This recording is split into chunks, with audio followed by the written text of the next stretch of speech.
IST Sport. Bonjour mesdames et messieurs, salut les amis, j'espère que vous allez bien. Voilà, donc bienvenue à la chaîne Ibra Show TV IST Sport en français. Quand je dis en français parce que j'ai une deuxième chaîne qui est en arabe, mais pour l'instant elle n'a pas été encore développée bien comme il faut. Donc dans cette vidéo tout simplement il y aura deux parties. Une partie où on va parler de la Ligue des Champions européenne, tout simplement de ce qui s'est passé hier et avant-hier. Et la deuxième partie, on va tout simplement parler de la Coupe arabe FIFA Qatar 2021 et tout ce qui se passe en ce moment, surtout les quarts de finale qui arrivent avec des très grands matchs, surtout le derby maghrébin entre le Maroc et l'Algérie. Donc voilà, on va commencer par la Ligue des Champions. Au début, on va parler d'hier, de l'élimination de Barcelone de la Ligue des Champions, parce qu'ils ont perdu tout simplement contre le Bayern Munich 3-0. Et oui, 3-0 contre Bayern à Munich. C'est vrai qu'il n'y avait pas les supporters, c'était sans supporters à huis clos, mais le Barça, encore une fois, a mal joué, même s'ils ont eu quelques occasions. Ousmane Dembélé a raté, ou Memphis Depay a raté aussi, mais on voyait que le milieu de terrain de Barça n'était pas très en forme. Et même en attaque, vu que le Marocain Abdellah El Zelzouli n'était pas là encore parce qu'il n'était pas inscrit dans la fiche de la Ligue des Champions, mais il est encore jeune, il a que 19 ans. Il manquait quelque chose, vu qu'il manquait aussi des joueurs depuis le départ de Lionel Messi. Le Barça n'est plus le Barça. Avant, avec Messi, c'était 35 titres. Et des fois, ils arrivaient même en demi-finale, comme contre Liverpool en 2019. Mais là, c'est plus le cas. Maintenant, ils ont du mal à jouer. Même en Liga espagnole, ils sont 7e.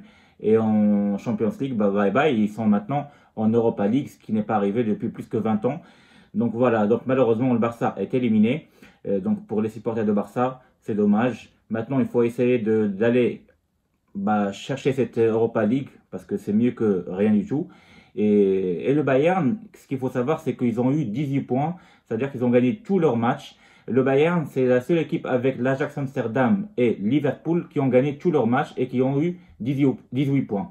Sauf que le Bayern, c'est la seule qui a la meilleure attaque et la meilleure défense. Ils ont marqué 22 buts et ils ont encaissé seulement 3 buts. Donc voilà, donc finalement c'est le Benfica qui sont deuxième dans ce groupe-là parce qu'ils ont réussi à gagner leur match voilà, sans problème. Et donc Benfica va continuer son parcours en Ligue des Champions. Bravo aux Portugais. Et le Bayern qui sont premiers bien sûr, qui va faire peur à n'importe quelle équipe après dans les huitièmes de finale de la Ligue des Champions. Dans les autres groupes, on a vu que Chelsea a raté son match parce qu'ils ont fait un match nul 3 partout contre le Zénith Pétersbourg, parce qu'à un moment donné, ils menaient au score 1-0. Après, ils ont été menés 2-1 et après, ils ont égalisé 2 partout. Et après, ils ont marqué le troisième but pour pouvoir prendre la première place devant la Juve. Mais à la fin du match, à la dernière seconde, les autres, ils ont réussi à égaliser 3 partout. Malgré que Ziyech a bien joué à la fin quand il est rentré en jeu. Et Timo Werner, pour une fois, franchement, je vois qu'il fait un très bon match. Il a marqué 2 buts et une passe décisive. Enfin, on retrouve l'Allemand qui joue un petit peu bien. Mais dommage, le Chelsea, finalement, elle fait 3 partout, alors que la Juve a battu Malmö sans problème 1-0. Et donc, Chelsea n'a pas réussi à garder sa première place, malgré qu'elle avait battu la Juve 4-0. Donc, la Juve, elle est première, et Chelsea, maintenant, elle est deuxième. Le tenant du titre qui va peut-être rencontrer des gros. Ça peut être le Real Madrid, ça peut être Liverpool, ça peut être Manchester United, etc. L'Ajax Amsterdam, voilà, des gros clubs. Et le Bayern, par exemple. Voilà, donc ça c'est ce qui s'est passé aussi dans ce groupe-là. Donc Juventus en premier, Chelsea deuxième, troisième Zenit Pétersbourg qui vont jouer l'Europa League, et Malmö malheureusement ils sont éliminés de toute compétition.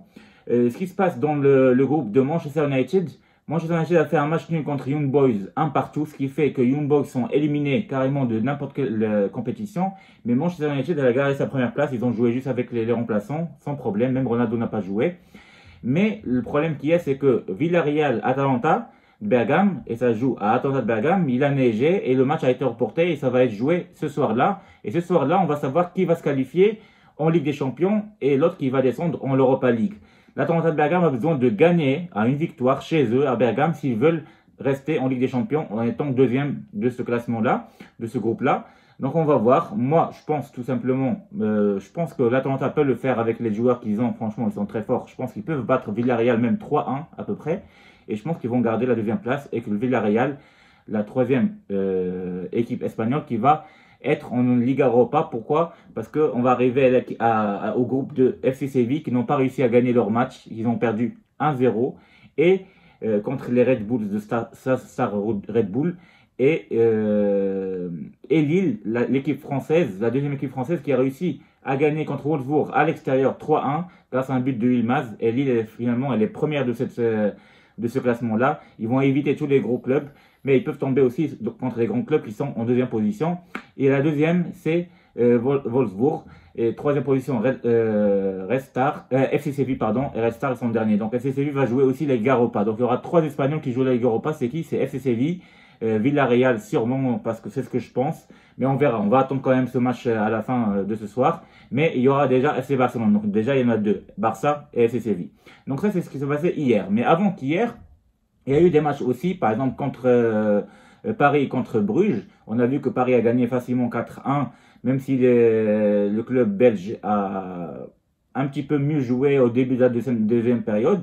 Mais Paris a gagné sans problème avec Mbappé qui est revenu en forme. Parce que pendant 2-3 matchs, il était très moyen.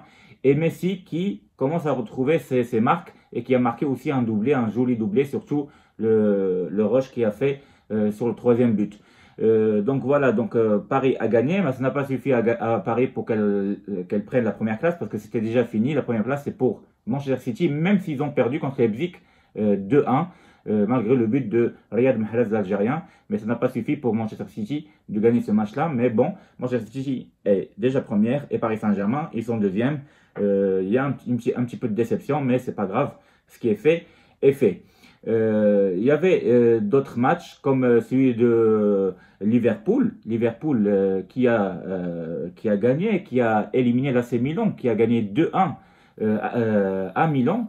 Et malheureusement, on voulait que Milan qu'elle puisse se qualifier, mais finalement, ce n'est pas le cas. Elle ne se qualifie même pas en Europa League. Pourquoi? Parce que l'Atlético Madrid, grâce à Griezmann, ils ont battu Porto à Porto 3-1. Et Griezmann a fait un très bon match à la fin du match. Et ce qui fait que Porto va jouer la Ligue Europa. Ils sont troisième. Mais l'Atlético Madrid est qualifié. C'est le club espagnol après le Real Madrid qui est qualifié en troisième position. Donc, premier Liverpool, deuxième Atlético Madrid et troisième Porto et Milan sont éliminés. L'Ajax Amsterdam dans ce groupe, franchement, elle a tout fait. Elle a gagné encore une fois 4-2 contre Lisbonne sans problème, avec Haller qui marque encore et c'est lui le meilleur buteur de la phase des poules avec 10 buts. Et juste derrière, il y a Lewandowski. Et après, on peut trouver d'autres joueurs comme Salah, Ronaldo, etc. Mais franchement, Haller, il fait un très bon parcours pour l'instant, sachant que c'est ses premiers matchs avec l'Ajax en Ligue des Champions. Et dès le début, il marque 10 buts, c'est énorme tout simplement. Et donc, l'Ajax est qualifié. Et deuxième, c'est Lisbonne qui se qualifie et pas Dortmund. Dortmund, malheureusement, même s'ils ont gagné dans un match facile, avec beaucoup de buts, avec un doublé d'Haaland, etc. Ils vont jouer la Ligue Europa. Voilà, et donc ils sont éliminés de la Ligue des Champions. Et pour venir au match de Real Madrid, tout simplement, le Real a gagné contre l'Inter 2-0 avec un but de Asensio, le deuxième qui était pas mal, et Kroos aussi, le premier but qui était pas mal. Et donc l'Inter Milan, elle est deuxième. Donc c'est la deuxième équipe italienne après la Juve qui est qualifiée en Ligue des Champions en huitième de finale. Et le Real Madrid, c'est la deuxième équipe avec l'Atlético Madrid aussi qui est qualifiée en Ligue des Champions en huitième. Donc il y a 2 Espagnols et 2 Italiens, 2 Français aussi avec PSG et Lille. Après, il y a les Allemands, il y en a, il faut les compter parce qu'il y a le Bayern, Dortmund, ils sont en Ligue Europa, donc je pense il n'y a que le Bayern. Par contre, en Angleterre, il y en a beaucoup. Il y a Chelsea, il y a Manchester United, il y a Liverpool. Donc voilà, les Anglais, encore une fois, ils dominent un petit peu pendant les phases de poule, mais après, on verra bien qu'est-ce qu'ils vont faire. Donc maintenant, on va parler de la deuxième partie. On a dit, on va parler de la Coupe arabe FIFA 2021. Donc voilà, ce qui s'est passé, c'est que dans le groupe, le premier groupe du Qatar, le Qatar s'est qualifié sans problème et Oman aussi s'est qualifié. Le Qatar, ils ont gagné le dernier match 3-0 sans problème. Et Oman, pareil, ils ont gagné 3-0, le même score et ils sont qualifiés, mais en deuxième position. Dans l'autre groupe de la Tunisie a réussi à gagner contre l'Émirats Arabes Unis 1-0 et donc la Tunisie s'est qualifiée aussi en première position. Et derrière eux, les Émirats Arabes Unis, ils sont qualifiés aussi. Donc, en quart de finale, on va retrouver le Qatar contre les Émirats Arabes Unis et la Tunisie contre Oman. Maintenant, venons au troisième groupe et quatrième groupe. Le troisième groupe, c'est le groupe du Maroc. Le Maroc, il avait déjà, franchement, il était déjà qualifié parce qu'il avait déjà battu la Palestine 4-0 dans le premier match et avec le même score, la Jordanie 4-0 aussi en deuxième match. Il était qualifié premier. Donc, dans le troisième match contre l'Arabie Saoudite qui joue avec les U23, on a joué avec la deuxième équipe du Maroc, si vous voulez dire. Ça veut dire que les locaux, la deuxième équipe des locaux, mais on a réussi à les battre quand même 1-0. Et donc, on les a un petit peu reposés, les joueurs. Et on a réussi quand même à battre l'Arabie Saoudite. Donc, 3 victoires, 3 matchs, 3 victoires. Meilleur goal average avec 9, plus 9. Et meilleure attaque, 9 buts. Meilleure défense, 0 but encaissé. Donc le Maroc, en ce moment, pour l'instant, c'est lui le meilleur dans ce tournoi-là.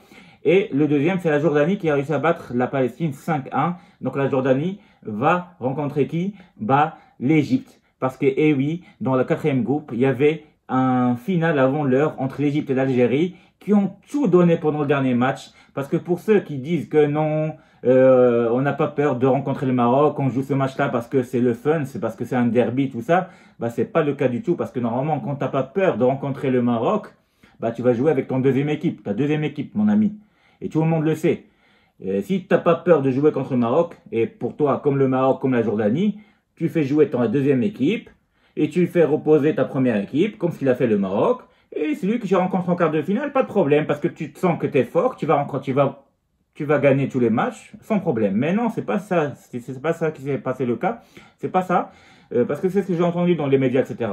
Arrêtez de dire n'importe quoi, ils ont tout donné. Les Égyptiens et les Algériens, ils ont tout donné dans le match, et à un moment donné, les cartons, c'était comme des buts. Et on comptait les cartons, etc. pour que tout le monde essaye d'avoir la première place. Pourquoi? Pour éviter de jouer contre le Maroc, parce que le Maroc, tout simplement, c'est la meilleure équipe de ce tournoi-là, et tout le monde le sait, parce que franchement, on a une très bonne équipe, machallah, qui joue très bien ensemble. Et j'espère, donc maintenant, vu que maintenant c'est l'Égypte qui est première dans ce groupe-là, et l'Algérie deuxième, parce que le Liban et la Mauritanie sont éliminés, bah, il y aura Algérie-Maroc, c'est un derby maghrébin très très fort, et l'Égypte qui va jouer contre la Jordanie, et qui va être un match équilibré. La Jordanie qui a retrouvé ses armes, mais normalement, sur le papier, c'est l'Égypte qui est la plus forte. Et sinon, entre Maroc et l'Algérie, je pense que ça va être un grand match qui va se jouer, franchement, entre deux pays qui connaissent le football. L'Algérie joue avec quelques joueurs, avec presque 7 ou 8 joueurs de la première équipe A, comme Brahimi, Belaili, Ma'ammar, Bounedja, il y a pas mal de joueurs. Après, Bounedja, je ne sais pas s'il va jouer parce qu'il a été un petit peu touché. Mais le Maroc va jouer aussi avec une très bonne équipe qui est soudée et qui est basée sur les locaux qui ont gagné la Coupe d'Afrique 2 fois d'affilée en 2018 et 2020. Je parle de la Coupe d'Afrique des locaux, bien sûr. Et voilà, donc ça va être un très très bon match, joli à voir. J'espère qu'il n'y aura pas de problème entre les supporters parce que c'est un match justement en Coupe arabe pour justement montrer au monde entier que nous les Arabes, même au Qatar, on est des gens cultivés et qui savent bien organiser les grandes compétitions sans problème. Sans problème, donc on ne veut pas avoir des problèmes. Il faut laisser la politique de côté. Et ça c'est que du sport, c'est qu'un jeu, c'est que le foot, que le gagnant, on lui dit bravo tout simplement, et le perdant on lui dit hard luck, et la prochaine fois il faut travailler mieux et pourquoi pas gagner la prochaine fois. Moi en tout cas je pense que d'après mes pronostics, je pense que le Maroc va gagner quand même, je sais pas, entre 1-0, 2-0 peut-être, et voilà, après c'est que mes pronostics, on verra bien ce qui va se passer dans ce grand match.